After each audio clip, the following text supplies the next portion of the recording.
When we talk about true strength, most people immediately think about muscles, money, or the ability to control situations and people. But that is not strength at all. Strength is not about how loud you can shout, how much you can dominate, or how quickly you can command someone to do what you want. Real strength, authentic strength, is in the act of service. It's in the quiet, almost invisible ability to give of yourself in such a way that someone else feels valued, uplifted, and loved. Think about it for a moment. What kind of man does it take to give his time, his energy, and his presence to another human being? Not because he wants recognition, not because he wants power over them, but simply because he chooses to serve. That is a man who has transcended the definitions of masculinity and has entered a deeper, more meaningful plane of existence. Service is the language of greatness. Throughout history, the men and women we remember most are not the ones who shouted the loudest, but the ones who gave the most. A man who steps into intimacy with the heart of a servant knows that his strength lies in his ability to give pleasure, to give safety, to give joy. He does not measure his worth by how much he can take from a woman, but by how much he can bring into her life. That mindset transforms the ordinary into something extraordinary, because the very foundation of service is love. And love is the most powerful force we can ever operate from. Now consider this: it takes no courage to demand. It takes no wisdom to take, but it takes immense strength to humble yourself and place another person's needs above your own. To say, I am here not to conquer, but to contribute. I am here not to take, but to serve. That is the essence of a true man. It's a paradox that in giving and serving and honoring, he actually discovers a deeper reservoir of power than he ever imagined he had. Because service is not weakness. It is the ultimate demonstration of confidence.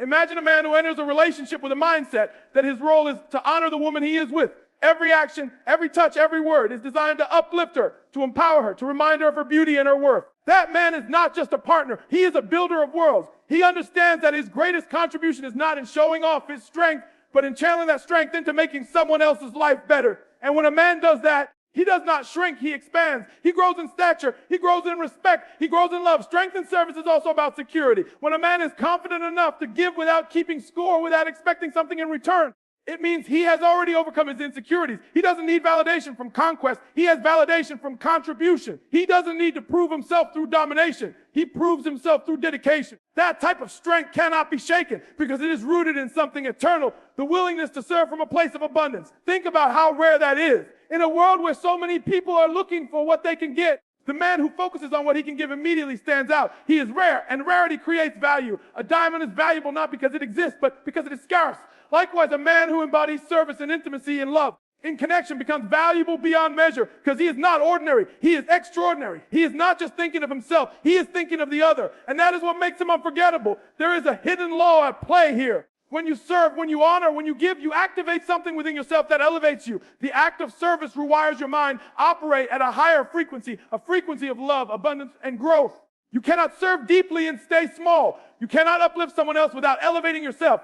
That is the secret most men miss. Service is not a loss, it is a gain. By lifting others, you rise. By honoring others, you create a level of self-respect that no external validation could ever give you. This is where true confidence is born. The man who serves knows he has nothing to prove because his strength is not in what he shows, but in what he gives. He doesn't need to advertise his masculinity because it is written all over his actions. Every moment he chooses to honor and serve, he is silently declaring, I am strong enough to give without fear, without hesitation, without doubt. And that declaration is far louder than any words could ever be. So when we say true strength lies in service, we are pointing toward a higher understanding of what it means to be a man. It is not about ruling over another. It is about ruling over yourself, your ego, your insecurities, your desire to always receive before you give. The man who learns to serve has mastered himself, and in mastering himself, he becomes capable of mastering his world. Because a man who can humble himself in the service of another is a man who is already victorious over the shallow definitions of power that most people are trapped in. And this kind of strength shows up everywhere. It is not just in the intimate moments. It is in the way he listens when no one else pays attention. It is in the way he supports when others walk away. It is in the way he chooses to build instead of destroy, to heal instead of hurt, to give instead of take. That is real strength. It is not loud. It is not arrogant. It is not boastful. It is quiet. It is steady. It is unshakable. It is the strength of a man who knows that his greatness is found not in how much he controls, but in how much he contributes. Confidence is often misunderstood. Many think it's about walking into a room with your chest puffed out, speaking loudly and demanding attention. They mistake arrogance for confidence, and in doing so, they miss the essence of what it truly means to be self-assured. Real confidence doesn't need to prove anything. It doesn't need an audience to clap or a crowd to applaud. Real confidence is quiet, unshakable, and deeply rooted in the ability to give. A man who finds his identity not in what he can take from others, but in what he can give, demonstrates the highest form of confidence there is. Think about it. When a man constantly seeks validation, when He constantly wants to be praised for what he does and reveals an inner emptiness, a gap he is trying to fill from the outside. He takes because he is trying to compensate. He clings to approval because he doubts his own worth. But the man who is confident in himself doesn't need to grasp for recognition. He doesn't need to boast about what he's done. Instead, he quietly gives, knowing that giving itself is the greatest reward. He understands that contribution is not only a gift to others, but a declaration of his own inner wholeness. This is why the most empowered men are not those who constantly demand attention, but those who find joy in lifting others. It takes far more strength to give without expectation than it does to take without hesitation. To look at a woman and say, I don't need to prove myself by what I demand from you. I want to show my confidence by what I am willing to give to you. That kind of mindset can only come from a man who knows who he is. He doesn't need approval to feel valuable. He already knows his worth. And because of that, he is free to give fully. Confidence in giving is not about weakness. It is about abundance. A man who can give without fear shows that he is overflowing, that he already has more than enough within himself. People who are insecure cling tightly to what they have, whether it's time, energy, or affection. They're afraid of losing it because they believe there isn't enough. But the confident man doesn't hold back. He knows there is always more where that came from because he has tapped into a mindset of abundance. He knows that by giving love, respect, attention, or pleasure, he doesn't diminish himself. He multiplies himself. Imagine the difference this makes in a relationship. One man enters thinking only of what he can get. He is insecure, and every act he does is a transaction. He gives only if he is sure he will get something back. But another man enters with the assurance that he already is enough, that his worth doesn't come from the response he gets. He gives because he wants to, not because he has to. He serves without keeping score. That second man creates a different energy, a different atmosphere, one of safety and trust always breeds deeper connection.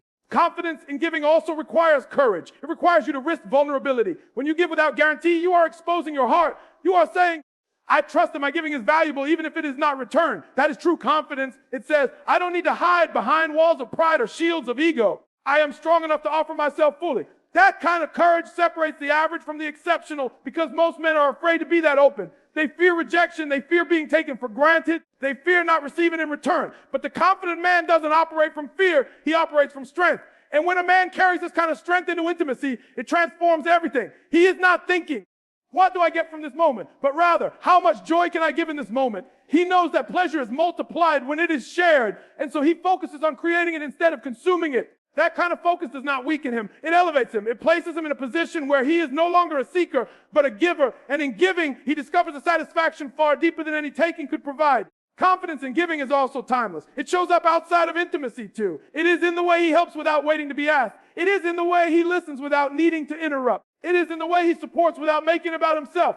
These small acts are not small at all. They are the foundation of greatness because real confidence doesn't live in words. It lives in actions. It's not in how loudly he declares himself, but in how consistently he shows up for others. This kind of confidence can never be fake because it comes from within. You cannot trick people into believing you are confident if your only focus is taking. Eventually, your actions reveal the truth. But when giving is your natural state, people feel it. They feel safe around you. They trust you. They respect you. And the reason they feel this is because your energy says, I am not here to take from you. I am here to give to you. That is the mark of a man who truly knows himself. Intimacy is so often misunderstood. For many, it becomes reduced to a physical act, a moment of passion, or simply the satisfaction of a personal desire. But intimacy in its true sense is not about performance, not about ego, and certainly not about what you take for yourself. It is about contribution. It is about stepping into a moment with the pure intention of giving, of elevating the experience for another, of creating something that lingers beyond the physical and touches the soul. When a man begins to view intimacy through the lens of contribution, he transforms the very meaning of connection. It ceases to be an act of consumption and becomes instead an act of creation. Think about the difference between the two. When intimacy is approached as performance, there is pressure, there is comparison, there is fear of not measuring up. When intimacy is approached as ego, becomes a conquest, a way to prove something to oneself or to others, and the other person becomes secondary. But when intimacy is approached as contribution, everything shifts. The focus moves away from self and on to giving. It becomes less about what do I gain and more about what can I offer. That shift of focus is where magic begins. Contribution and intimacy means presence. It means being fully there, not distracted, not rushing, not treating the moment as routine, but honoring it as sacred. It means listening, not just with the ears, but with the heart and the body, to feel, to notice, to respond with sensitivity, to understand the unspoken. It requires a level of awareness that only comes when you are focused on giving. Because when you are focused on taking, you are only listening to yourself, to your own wants, your own needs. But when you are focused on contribution, your attention expands outward and you begin to truly notice the other person. This is where depth is created. Surface level intimacy is easy. Anyone can take, but to contribute, to step into a moment and say, I am here to make this beautiful for you. That requires a higher level of maturity and strength. It requires you to quiet your own ego long enough to place someone else at the center. And in doing so, you not only create a more meaningful experience for them, but you also elevate yourself. Because contribution does not diminish the giver, it expands them. The act of giving in intimacy is also an act of self-respect. A man who takes pride in giving pleasure, in offering safety, in building trust, demonstrates a level of self-worth that few achieve. He is saying through his actions, I know I am capable of creating joy. I know I am strong enough to give without fearing loss. I know I am secure enough to place you before myself. That is not weakness. That is the highest expression of confidence. Because only a man who is whole within himself can give fully without keeping score. Think about the energy this creates in a relationship. When intimacy is treated as contribution, it deepens trust. The other person feels valued, seen, appreciated. They know they are not being used or consumed, but honored. And in that honoring, they open themselves more fully because safety and trust create freedom. The more a man contributes, the more connection is built. And that connection becomes the foundation for a relationship that is not just physical but spiritual, not just temporary but lasting. Contribution also transforms the way a man sees himself. Instead of measuring his worth by performance or comparison, he measures it by how much he can give, by the joy he can create, by the impact he can have on another's experience. That shift removes fear. It removes anxiety. It removes the constant need to prove, because contribution is not about proving, it is about offering. And when a man embraces this, he discovers a freedom he never knew existed. He becomes free from judgment, free from pressure, free from doubt, because his intention is pure and his focus is outward. This doesn't just elevate the relationship, it elevates life itself. A man who learns to make intimacy about contribution will naturally be to carry that mindset into other areas. He will see that in work, in friendships, in family. The principle is the same. When you give without expectation, you build trust, you create value, you expand your influence. Intimacy then becomes a training ground for life. A place where a man learns the power of contribution and then applies it everywhere. At the heart of all of this is love. Not the fleeting emotion, but the deeper force that moves people to give, to sacrifice, to honor. Love is contribution. Love is service. Love is the act of saying, I am here not just for me, but for you. And when intimacy flows from that place, it ceases to be shallow. It becomes profound. It becomes a place of healing, of growth, of true connection. And that is the kind of intimacy that leaves an imprint on the soul. Pleasure is often misunderstood as something shallow, something fleeting, something only tied to the physical body. But the deeper reality is that pleasure is a reflection of self-worth. The way a man approaches pleasure, both giving and receiving, reveals how he feels about himself, how much value he places on his own being, and how secure he is within his own identity. A man who takes pride in giving pleasure, in being the source of joy and comfort for another, is not operating from insecurity. He is operating from abundance. He knows he has something of value to offer, and he stands tall in that awareness. When he gives, he is saying through his actions, I am enough, and I have more than enough to share. This is why the connection between pleasure and self-worth is so powerful. An insecure man will often hold back, afraid of not being enough, afraid of failing, afraid of being judged. He hides behind walls because deep down he questions his own worthiness. But a man who values himself does not hesitate. He does not fear giving, because he understands that in giving, he is only confirming what he already knows about himself, that he is capable, that he is valuable, that he is worthy. His ability to bring joy to another is an outward expression of the inward truth he carries. Consider how much courage it takes to give without fear, to make another's happiness a priority without worrying about whether it will be reciprocated immediately. That courage can only come from a deep reservoir of self-respect. A man who doubts himself will always be calculating, always asking, what if I give too much and get nothing back? But a man who knows his worth never operates from that mindset. He gives fully because he trusts in himself. He knows that his giving is not a risk, but a reflection of his strength. He understands that his value is not diminished by how another responds. His value is constant, unshaken, and secure. Pleasure then becomes a mirror. It shows the truth of how a man sees himself. The man who takes joy in giving shows that he has reached a place where his own self-worth is not dependent on outcomes. He doesn't need to be validated by applause or recognition. The act of giving itself validates him because he sees it as an expression of his fullness. He has embraced the truth that when he uplifts another, he also uplifts himself. This mindset also shifts the dynamic of intimacy. When a man ties his self-worth to how much he can give rather than how much he can get, the entire experience becomes richer. There is no desperation, no clinging, no chasing after results. There is freedom. He is free to be present, free to give fully, free to enjoy the moment without pressure. That freedom is magnetic. It draws people in because it creates an environment of trust and safety. And when there is safety, connection grows deeper. Intimacy becomes more profound and love flows more naturally. Another layer to this truth is that self-worth influences the energy you project. A man who doubts himself will often carry tension, hesitation, or selfishness in the way he gives and connects. But a man with strong self-worth radiates calmness, assurance, and generosity. His presence alone communicates that he is enough. And because he is enough, he can pour into others without depletion. This kind of presence is powerful because it creates an atmosphere where the other person feels valued, cherished, and seen. And that atmosphere does not come from techniques or strategies. It comes from within, from the self-worth that guides his every action. When a man gives pleasure with pride, when he does it with intention and confidence, he also affirms his own ability to create value in the world. He is not just sharing physical connection. He is declaring, I am a man who builds, who uplifts, who contributes. That declaration extends beyond the intimate moment and shapes how he shows up in every area of life. The pride he takes in giving pleasure reflects the pride he takes in himself. It is not arrogance, but assurance. It is not selfishness, but certain. He has nothing to prove because he already knows who he is. This is why men who embrace giving from a place of self-worth become unforgettable. They don't just leave an impression on the body. They leave an imprint on the heart. Their confidence, their generosity, their ability to prioritize another's happiness becomes a lasting memory because it flows from a deeper truth. They are secure in themselves. And because they are secure, their giving is limitless. At its core, pleasure as a reflection of self-worth teaches us that intimacy is not about skill alone, nor is it about dominance or control. It is about how much a man values himself and how freely he can extend that value to another. When he is grounded in self-worth, he does not fear giving fully. He does not question his ability to contribute. He does not shrink back and hesitate. Instead, he steps boldly into the moment, offering himself completely. And in that offering, he reflects his true strength. Connection is the currency of greatness. More than money, more than status, more than the outward signs of success that people chase. It is connection that determines the depth of a man's life and the quality of his relationships. A man who understands this principle begins to view every interaction differently. He no longer asks, what can I get from this person? But instead, how deeply can I connect? How can I build something meaningful here? Because he recognizes that at the root of every lasting bond, whether in love, in friendship, or in family, it is connection that holds everything together. Without it, everything collapses, but with it, everything flourishes. Connection is not shallow. It cannot be built on pretense or performance. It cannot be sustained by ego or self-interest.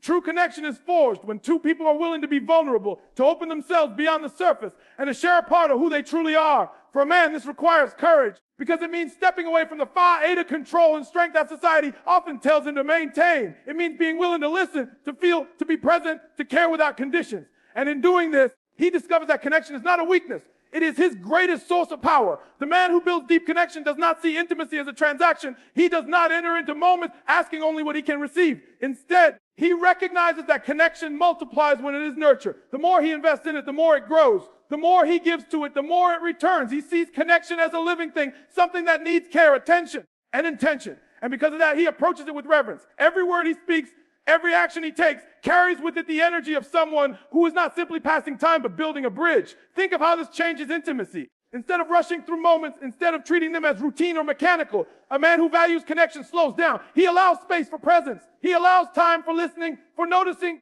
for responding in ways that show genuine care. He is not simply there in body, he is there in spirit. His focus is not only on himself, but on creating a shared experience, a bond that both can feel and both can draw strength from. This shared energy is what makes intimacy memorable, because it is no longer just about physical satisfaction, but about emotional and spiritual unity. Connection also requires authenticity. A man cannot create deep bonds if he is hiding behind masks, pretending to be something he is not, or operating from fear. Authenticity is the gateway to true connection. When a man shows up as he truly is, strong, flawed, growing, open, he invites the other person to do the same. And that shared authenticity becomes the foundation for trust. Without trust, connection cannot survive. With trust, connection becomes unbreakable. And when intimacy is grounded in trust, it becomes more than an act. It becomes an expression of love, of safety, of belonging.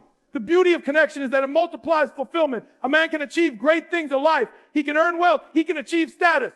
He can accomplish goals. But without connection, those achievements feel empty. Yet even in the simplest of circumstances, when deep connection is present, life feels abundant. This is why so many men chase success, still feel unfulfilled, because fulfillment is not found in possessions, but in relationships. The man who masters connection has tapped into the true currency of greatness, because he carries wealth that cannot be taken from him. Connection also brings out the best in both people. When a man invests in connection, he creates an environment where the other person feels safe to be their best self. He encourages openness, he nurtures growth, he supports dreams, and in turn, he receives this connection, creates a cycle of giving and receiving that constantly elevates both individuals. It is not one-sided, it is a flow, a rhythm that strengthens with time. And as this rhythm grows, the bond between them becomes unshakable, because it is built not on fleeting attraction, but on enduring connection. This is why connection must be seen as the highest goal in intimacy. Pleasure without connection fades quickly. Attraction without connection loses its spark. But when connection is present, everything else becomes richer. Physical moments become more meaningful. Conversations become more profound. Silence even becomes comfortable because it is no longer about filling time, but about sharing it. Connection transforms ordinary moments into extraordinary ones because the depth of presence changes the quality of experience. A man who understands that connection is the currency of greatness carries this wisdom into every area of his life. He knows that his ability to connect with people will determine his influence, his impact, and his legacy. In love, it means building bonds that last. In family, it means creating trust that endures. In friendship, it means cultivating loyalty that cannot be broken. And in his work, it means fostering collaboration that leads to success. Everywhere he goes, connection becomes his strength because it is the one thing that makes every other pursuit meaningful. There is a universal law that governs every relationship, every interaction, every exchange of energy, and it is the law of reciprocity. Whatever you put out into the world finds its way back to you, often multiplied. When a man enters intimacy with the mindset of giving, of serving, of honoring, he taps into this law in the most powerful way. He understands that his efforts are not wasted, that his energy is not lost, but that what he gives returns to him in ways that elevate his life beyond what he could have imagined. It is not always immediate. It is not always in the same form, but it always comes back because reciprocity is as certain as gravity. When a man gives deeply in a relationship, he invites trust. Trust is not something that can be forced. It cannot be demanded. It must be earned. It grows in response to what is consistently given. If a man gives respect, he receives respect. If he gives love, he receives love. If he gives attention, he receives attention. And when he gives pleasure, safety, and presence, he finds that those very things begin to surround him. The woman feels secure in his energy. She feels valued. She feels appreciated. And in turn, she opens herself even more fully. The cycle of giving and receiving begins. And with each turn, it grows stronger, creating a bond that is rooted in balance and mutual fulfillment. Reciprocity is not about keeping score. It is not about giving with the expectation of immediate return. It is about giving with faith, with the understanding that the universe does not ignore genuine contribution. A man who gives from his heart, without fear, without hesitation, without selfishness, demonstrates his belief in abundance, and abundance always responds to belief. The more he gives, the more he receives, not because he is calculating, but because he is aligned with the natural flow of life. Life rewards the giver because giving expands the world. And expansion is the very essence of growth. Think about the relationships that thrive versus the ones that fade. The ones that thrive are built on reciprocity. Each person gives, each person receives, and the flow never stops. There is balance, harmony, and a constant exchange of energy that keeps the connection alive. The relationships that wither are the ones where one or both stop giving, where taking becomes the focus, where selfishness replaces generosity. Without reciprocity, there is stagnation, and stagnation always leads to decline. This is why a man who understands the law of reciprocity guards it carefully. He knows that by keeping the flow alive, he keeps the bond alive. In intimacy, reciprocity shows itself in the smallest of ways. A man who listens attentively finds that he, too, is heard. A man who offers comfort finds that comfort returns to him when he needs it most. A man who gives pleasure discovers that pleasure flows back to him in greater measure, not because he demanded it, because the woman feels inspired to give in return. Giving creates a desire to give back. And this cycle builds intimacy that cannot be shaken by outside forces. It becomes a sacred rhythm, each one pouring into the other, each one receiving in equal measure, each one growing because of the other's generosity. The law of reciprocity also teaches patience. What you give may not return immediately, but it is never wasted. Seeds take time to grow, and the harvest does not come the same day the seed is planted. A man who serves with patience, who continues to give without demanding instant results, who one day find himself surrounded by the very love and respect he poured out. His consistency proves his sincerity, and sincerity always attracts reward. There is also freedom in reciprocity. A man who lives by this law is free from fear of loss. He knows that nothing he gives is truly lost. It always returns in some form. This freedom allows him to give more fully, without hesitation, without holding back, without guarding himself in fear. And when he gives in this way, the return is even greater because he is no longer bound by the chains of doubt or insecurity. His openness creates openness. His trust creates trust. His generosity creates generosity. This is why reciprocity is so powerful. It multiplies. A single act of giving can create waves that come back many times over. A word of kindness can return as loyalty. A moment of patience can return as trust. An act of pleasure given can return as devotion. The cycle is endless because giving always fuels more giving, and love always grows in the soul of reciprocity. So when a man learns to give deeply, when he chooses to serve, when he honors the law of reciprocity in every part of his relationship, he positions himself to receive in ways he never imagined. His life becomes fuller, richer, deeper. Because he has aligned himself with the truth that governs not just intimacy, but existence itself. Whatever you pour out comes back to you magnified. And the man who embraces this law becomes the recipient of a life overflowing with trust and fulfillment.